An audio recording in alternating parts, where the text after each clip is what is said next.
15 de março do ano 44 a.C., um homem atravessa os corredores do Senado romano. Ele é recebido com aplausos, mas também com olhares de desconfiança. O homem veste uma toga branca com detalhes em vermelho, símbolo de seu poder. Ele é o governante mais poderoso da República Romana, Caio Júlio César. Enquanto caminha em direção ao centro do salão, dezenas de senadores se aproximam. Subitamente, um deles puxa uma adaga, depois outro e outro. Em questão de segundos, Júlio César é atacado por mais de 20 golpes. O governante que parecia invencível cai ao chão, coberto de sangue. Roma está em choque. O homem que havia conquistado a Gália, derrotado inimigos internos e transformado a República em seu palco pessoal, está morto. Mas, afinal, como Roma chegou até aqui? Como uma pequena cidade às margens do rio Tibre se tornou o maior império da antiguidade? E como a morte de César abriu caminho para a ascensão dos imperadores? Assista até o final para entender a história completa de Roma antiga. Olá, meus queridos amigos, tudo bem com vocês? Hoje vamos viajar por mais de 1000 anos de história, passando pela monarquia, pela república e pelo Império Romano. Não dá para explicar cada detalhe, mas eu vou te mostrar os principais acontecimentos que transformaram Roma de uma aldeia de pastores no coração de um império que dominou 3 continentes. Tudo começa com uma lenda. Segundo os romanos, Roma foi fundada em 753 a.C. pelos irmãos gêmeos Rômulo e Remo, criados por uma loba. Na prática, Roma começou como uma pequena comunidade agrícola no centro da Península Itálica, mas a sua posição geográfica era perfeita, próxima ao mar, mas protegida por colinas, o que facilitava o comércio e a defesa. Nos primeiros séculos, Roma foi governada por reis. Essa fase é chamada de monarquia romana. Entre eles, um dos mais famosos é Tarquínio, o Soberbo, cujo governo tirânico acabou levando à revolta do povo e ao fim da monarquia. Nessa fase, Roma começou a criar suas primeiras leis e instituições, como o Senado, que originalmente tinha funções consultivas. Muitos historiadores acreditam que a experiência da monarquia ajudou Roma a entender a importância do equilíbrio entre poder e representatividade.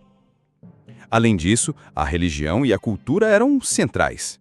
Os romanos realizavam ritos e sacrifícios para os deuses, acreditando que isso garantia proteção à cidade. Festas como os Lupercálios misturavam celebração, política e poder social, algo que marcará toda a história de Roma. Assim nascia a República Romana. O poder não estava mais nas mãos de um único rei. Agora, Roma era governada por magistrados eleitos como os cônsules e pelo famoso Senado. Mas não era democracia como a gente pensa hoje. Só os cidadãos romanos, homens livres e ricos, tinham voz ativa. Durante a República, Roma começou a se expandir. Primeiro derrotou os povos vizinhos na Itália, depois enfrentou um dos maiores rivais da sua história, Cartago. Foram as famosas Guerras Púnicas, que duraram mais de um século. A mais marcante delas trouxe um dos maiores generais da antiguidade, Aníbal Barca, que atravessou os Alpes com elefantes de guerra para atacar Roma.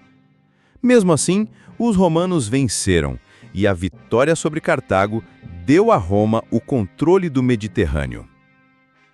Nessa época, Roma também desenvolveu seu sistema jurídico, que seria a base de todos os direitos ocidentais.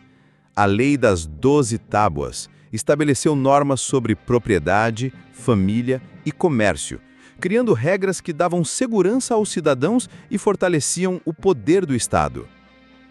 Quanto maior Roma ficava, mais problemas surgiam. O território era gigantesco, os ricos ficavam mais ricos e os pobres viviam cada vez pior. As desigualdades provocaram revoltas, como a dos irmãos Graco, que tentaram reformar a distribuição de terras e acabaram assassinados.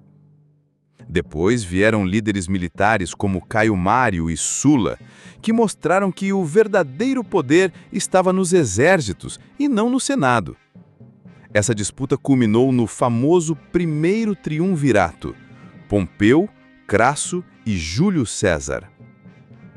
César conquistou a Gália, se tornou um herói do povo e acumulou tanto poder que assustou o Senado.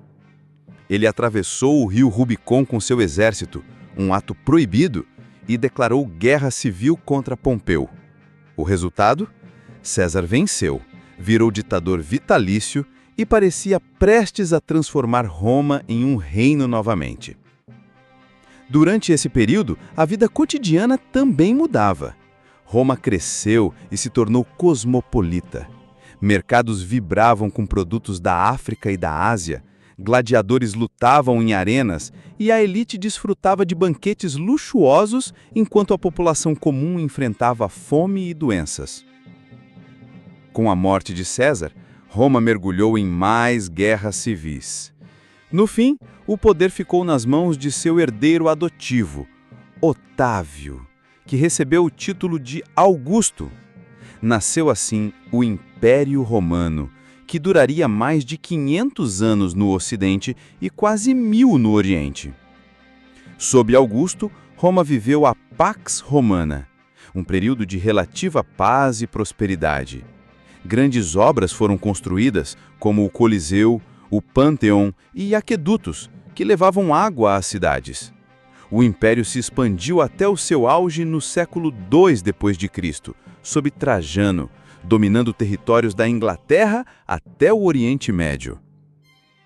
Mas o império também teve imperadores cruéis como Calígula e Nero, que se tornaram lendas por sua extravagância e tirania.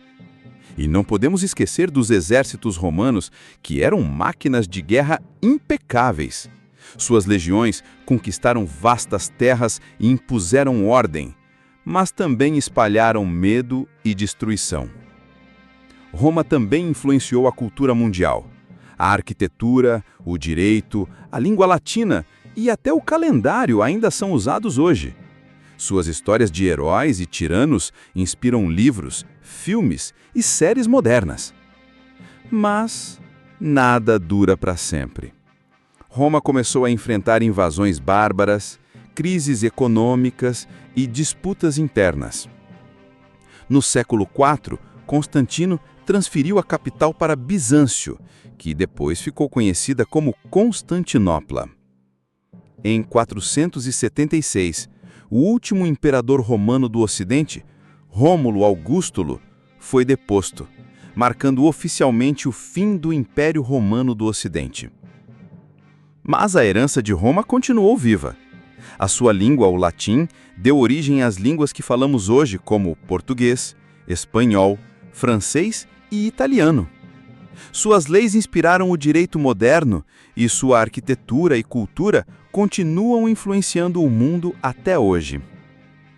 Além disso, o legado militar, político e cultural de Roma serviu de inspiração para reis, imperadores e até para a fundação de cidades modernas.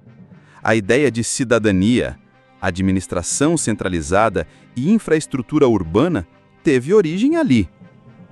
De uma aldeia às margens do Tibre ao maior império da antiguidade, Roma mostrou ao mundo a força da organização, da disciplina militar e também os perigos da ambição desmedida.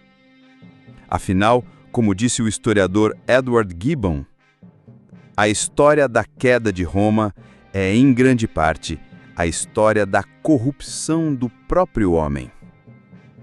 E essa foi a história completa de Roma Antiga.